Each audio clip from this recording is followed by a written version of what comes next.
Hey guys, welcome back to another episode. I'm Will, this is Retro Matt. Thanks again for joining me along. Yep, thanks for having me. What are we talking about today? Today we're talking about the 30th anniversary of Double Dragon on the NES. 30 years of Double Dragon. Who would have thought? Who would have freaking thought? So we first played it in the arcade game. Yep. We've mentioned this. It was at what we call the Northside Maple Mall, which is our local mall at the time. They had a small arcade. Or just right across the way, our mom used to work at an old Zayre's grocery store. Yep. But we first saw Double Dragon there in the arcade. But we want to talk about is NES, our NES memories. Yep. And so the first time I remember that we ever played Double Dragon was the first time we ever probably played an NES game. That was when Derek rented the Nintendo with Double Dragon and what was it? Punch Out. Yeah. And I remember we were like, I don't know, 4 or 5 years old. And we didn't quite understand what was going on, but it looked really cool. Yeah. With the Bobo and the conveyor belt, I remember sitting at the TV watching Derek play it, and him beating at least the first level. Yeah. Yeah. And, what a great game.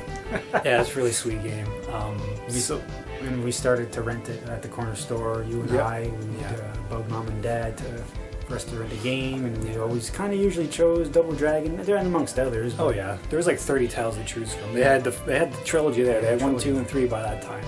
Yeah. We got our NES a little bit later, like in 1990 I would say. By 91, they had Double Dragon 3 there too. Yeah. So. But yeah, the original Double Dragon, I remember that game was really tough, especially when you got to the third level, and how you can keep scrolling past the abobos. Well, we usually did that because we thought you go from left to right. Yeah. We didn't know you're supposed to enter the cavern or anything like that.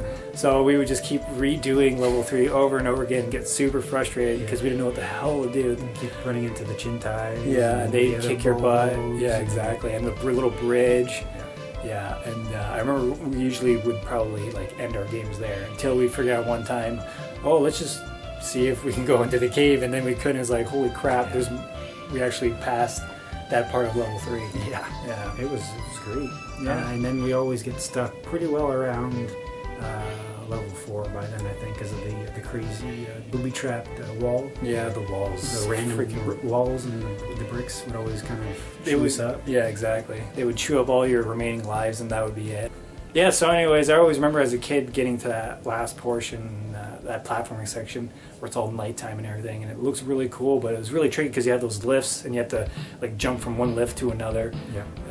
Trying to get all the way up top to the secret hideout entryway. Mm-hmm. Which then, of course, you go into, and then you have to fight that gauntlet where all these enemies come out and try to kick your butt. And then, of course, you fight Jimmy Lee, or actually not even that. You have to fight Willie, which took us quite a long time. I think that was a stop. That was pretty much it. It's like, how the hell do you beat this guy? Because he's got a machine gun, and you've only got your fists, And I remember the first time I actually ever finished the game was in 1996, so it took me quite a few years. Same with Retromat, it took us quite a few years, and we'd always use the Game Genie, but the glitch where you can get all of your hidden moves right away. Oh, that's right. There's this invisible guy where you can sit there and punch him the shit out, and you can just rack up the points and gain all your super moves there. Cards, yeah. It took us quite a long time just to beat Willie. Yeah, we moved to the city, and that's when we finally beat the game. I remember exactly where we were at, and it was actually a pretty decent ending. Yeah, it's short and simple, but you felt accomplished after being such it's not the toughest game, but it's difficult if you're a first-time player and all that. But once you've mastered it, you can just zip through it really easy. Yeah. Especially the elbow, the good old elbow trick, man. Yeah. The elbow is killer in that game. Same with the arcade game. It mows everything down. Yeah. But anyways, I just want to do a short little video, and we love Double Dragon. I know my friend on YouTube, Bracy Retro Snow, he loves Double Dragon just as much as we do. Yeah. And we just want to talk to you about our memories of Double Dragon because it's its 30th anniversary. Don't we feel old?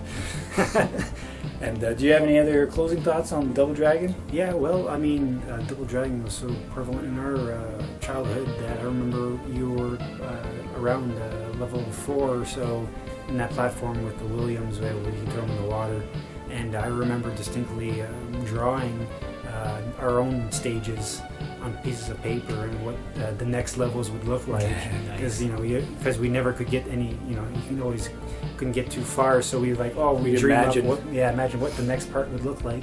And I remember drawing it out. Because there was no internet, you didn't have screenshots, No. unless you had a magazine like Nintendo Power Game Pro. So we just pretended, and I would draw it, and this must be what the next level looks like. Exactly. And it'd be like nothing. It'd be nothing like it. But it's cool to do that kind of Yeah. stuff. Yeah. And I remember the little cards that we used to buy, the trading packs, that Yeah. actually had some Double Dragon artwork Yeah. that I totally love, and I always remember that artwork, and It really is cool. oh, it's sharp looking, so Yeah, it looks amazing, nice. yeah. And so I always equate it to Double Dragon. I just love that game and love the whole series. So. So anyways, guys, we just wanted to talk about our love for Double Dragon 30th anniversary. Yeah, wow. So I guess happy birthday, Double Dragon. So anyways, guys, I'm Will. This is Retro Matt. For those about the retro, we fucking salute you. Take care.